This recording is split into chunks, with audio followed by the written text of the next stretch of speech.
Hello student, आज हम पढ़ेंगे यूपी बोर्ड के लिए मोस्ट इंपॉर्टेंट। ठीक है, दोनों के लिए सीबीएसई और यूपी दोनों बोर्ड के लिए बहुत इंपॉर्टेंट है। क्या इंपॉर्टेंट है इसके बारे में समझ लेते हैं। कुछ क्वेश्चंस हैं जो इंपॉर्टेंट है इसलिए क्योंकि ये बार-बार रिपीट होते हैं क्वेश्चंस। ठीक है, बोर्ड एग्जाम में यही क्वेश्चंस आते हैं तो इनको अच्छे से पढ़ के जाएंगे जिससे हमारे अच्छे नंबर आ जाए। बहुत सारे स्टूडेंट कंफ्यूजन में रहते हैं, प्रेशर में होते हैं कि पता नहीं किस टाइप से पेपर आएगा, कैसे क्वेश्चन आएंगे।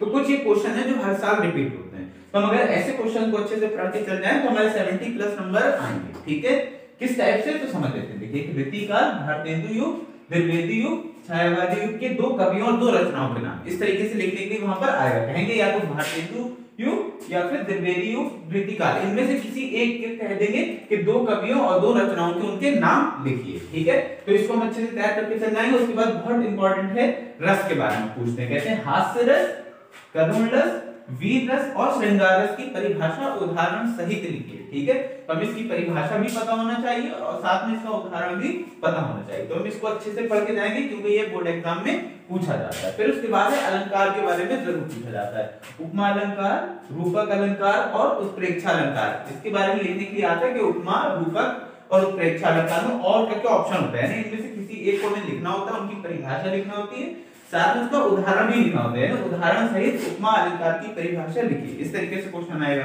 या उदाहरण सहित रूपक अलंकार की परिभाषा लिखिए या उत्प्रेक्षा अलंकार की उदाहरण सहित परिभाषा लिखिए, इस तरीके का क्वेश्चन आएगा। ओके, तो हमें इसमें रिलेशन भी लिखनी होगी और साथ में उसके एग्जांपल भी लिखने होंगे।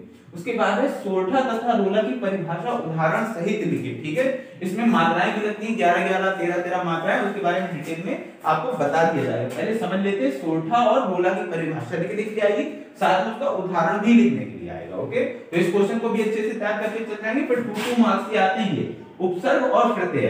ठीक है, वहां पे शब्द दे दिया जाएगा, उसमें कहा जाएगा उपसर्ग जोड़िए या प्रत्यय जोड़िए। ठीक है, तो इस टाइप का क्वेश्चन भी बोर्ड एग्जाम में जरूर आएगा।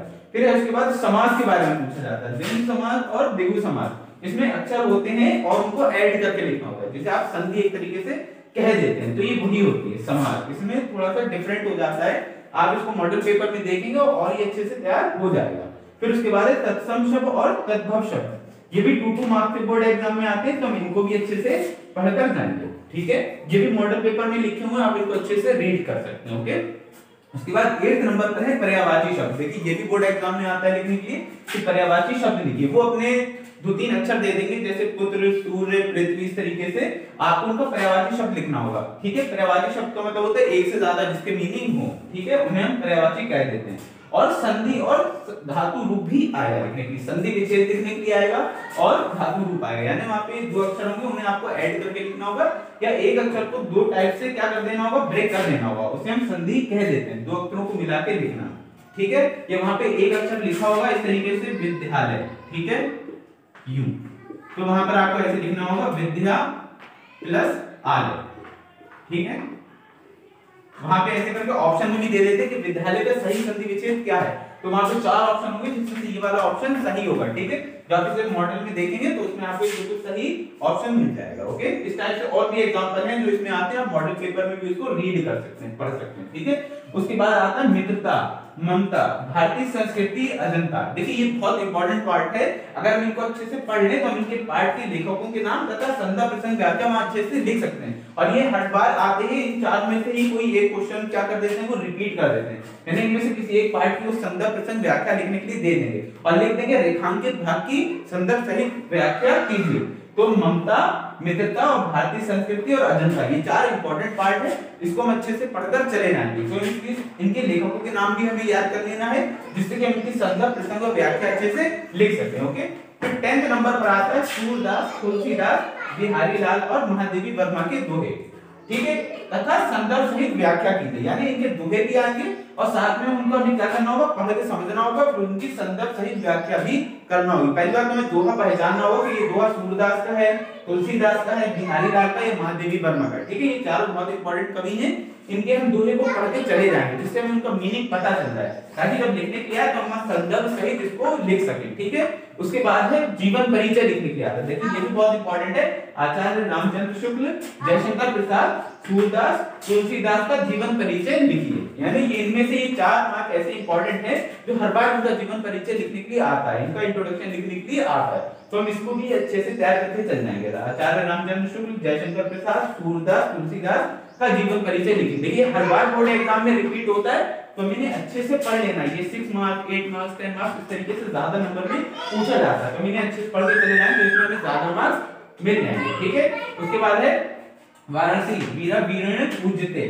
भारतीय संस्कृति का, ठीक है, भारतीय संस्कृति का संदर्भ सहित हिंदी अनुवाद तथा एक श्लोक लिखिए। वो श्लोक लिखिए जो आपके बोर्ड एग्जाम में या पेपर में ना आया हो। एक हमें ऐसा श्लोक 2-3 श्लोक याद करके चले जाइए, एक ही जगह 2-3 बार उसे लिख के देख लीजिए। 2 नंबर में आता है कि आपके जो प्रश्न पत्र में जो श्लोक ना आया हो उस श्लोक को लिखिए। ठीक है, तो 2-3 श्लोक हम पढ़ के चले जाएंगे साथ में। अब ये हमने पाठ के नाम लिखे, ये संस्कृत के पाठ है। ठीक है, वाराणसी वीरा वीरण पूज्यते, भारतीय संस्कृति का संदर्भ सहित हिंदी अनुवाद कीजिए। यानी वहां पर इन 3 में से किसी एक पार्ट का क्या आ जाएगी, लिखकर आ जाएगी थ्योरी, उसको आपको पढ़ के समझना होगा और उसको हिंदी में अनुवाद करना होगा और संदर्भ सहित अनुवाद करना होगा। यानी आपको उसका संदर्भ भी लिखना होगा, साथ में हिंदी अनुवाद करके हेडिंग लिखना होगी और उसमें जितना भी लिखा है, रेखांकित भाग लिखा है, तो उसकी पूरी हिंदी में चेंज करके लिखना होगा संस्कृत को। ठीक है, ये आता है, तो ये भी बहुत इंपॉर्टेंट है, हर बार एग्जाम में पूछा जाता है, तो इन पार्ट को ही अच्छे से पढ़कर चल जाएंगे। ये संस्कृत में है, कॉपी में आप बुक में आपकी ये लास्ट में दे रखे हैं और मॉडल पेपर में भी ये है, तो आप इनकी क्या कर लें,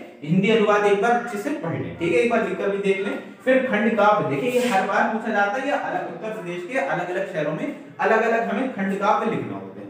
तो जो हमारे शाहजहांपुर के लिए इंपॉर्टेंट है वह मातृभूमि के लिए। ठीक है, इसके बारे में हम क्या पढ़ते हैं, चंद्रशेखर आजाद का चरित्र चित्रण के बारे में इसमें बताया गया है, उनके बलिदान के बारे में इसमें बताया गया है। ठीक है, और आजादी के लिए किस तरीके से उन्होंने हमारे देश के लिए अपने जो है प्राण न्यौछावर करे, कैसे जो है उसके बारे में यहाँ पर चरित्र चित्रण दिया गया है चंद्रशेखर आजाद के बारे में। ठीक है, तो ये बहुत इंपॉर्टेंट है, ये 10 मार्क्स का आएगा और इसमें से कोई एक सर्ग लिखना होगा, प्रथम सर्ग, द्वितीय सर्ग या तृतीय सर्ग। तो इसको अच्छे से पढ़कर चले जाएंगे मातृभूमि की, सिर्फ यही वाला पढ़ना है, बाकी और जो मॉडल पेपर में आपके दे रखे हैं उनको नहीं पढ़ना है, वो अलग अलग डिस्ट्रिक्ट के बच्चों के लिए होते हैं। तो जो दूसरे शहर के बच्चे हैं वो दूसरे खंड का आपको लिखेंगे, शाहजहांपुर के बच्चे मातृभूमि के लिए यानी चंद्रशेखर आजाद का चरित्र चित्रण पढ़कर जाएंगे, अच्छे से तैयार करके जाएंगे, यही आपको बोर्ड एग्जाम में लिखना है हिंदी पेपर में। ओके, फिर निबंध, देखिए निबंध भी बहुत इंपॉर्टेंट है क्योंकि निबंध में जो है हर बार रिपीट होती है, विज्ञान, कोरोना, जनसंख्या और प्रदूषण। ठीक है,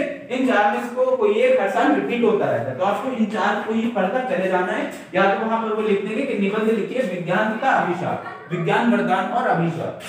कोरोना पे लिख देंगे कि कोरोना एक वैश्विक महामारी है, इस पर निबंध लिखिए। या फिर वो लिख देंगे जनसंख्या, ठीक है, जनसंख्या पर क्या लिखिए, निबंध लिखिए। फिर लिख देंगे प्रदूषण पर निबंध लिखिए। आप प्रदूषण पे वो वायु प्रदूषण दे सकते हैं, ठीक है, ध्वनि प्रदूषण है, जल प्रदूषण है, तो ये सब इसके टाइप्स हैं, यानी ये प्रदूषण का ही एक क्या है, पार्ट है। तो आपको प्रदूषण के बारे में पढ़ के चले जाना है कि जल प्रदूषण क्या होता है, वायु प्रदूषण, ध्वनि प्रदूषण। ठीक है, जिन्हें इंग्लिश में आप पढ़ते हैं sound pollution, air pollution, noise pollution, उसको अच्छे से हिंदी में एक बार पढ़कर चले जाना है क्योंकि हर बार बोर्ड एग्जाम में रिपीट होते हैं। उसके बाद प्रार्थना पत्र, देखिए ये भी बहुत इंपॉर्टेंट है, ये 10 मार्क्स की आती है। जैसे कि आपने निबंध के बारे में देखा, खंड काव्य के बारे में देखा, ये सब 10 मार्क्स के आते हैं, यानी ये अच्छे इनसे नंबर मिल जाते हैं, तो हमें अच्छे से तैयार करके जाना है। प्रार्थना पत्र लिखने के लिए आती है कि जो है आपको ज्वर आ गया, बुखार आ गया, उस पर लिखिए।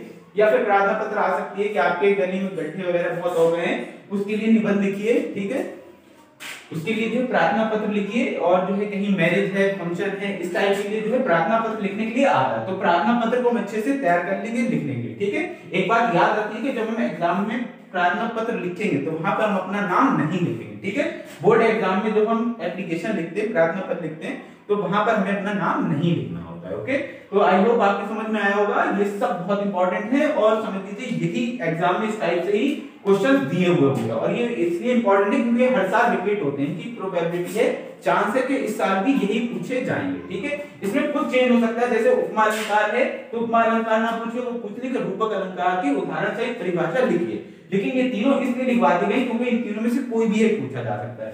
तो ये सब 100% इंपॉर्टेंट है जो हर साल एग्जाम में, बोर्ड एग्जाम में हमें देखने के लिए मिलते हैं प्रश्न, तो इनको हम अच्छे से प्रिपेयर कर लेंगे, तैयार कर लेंगे।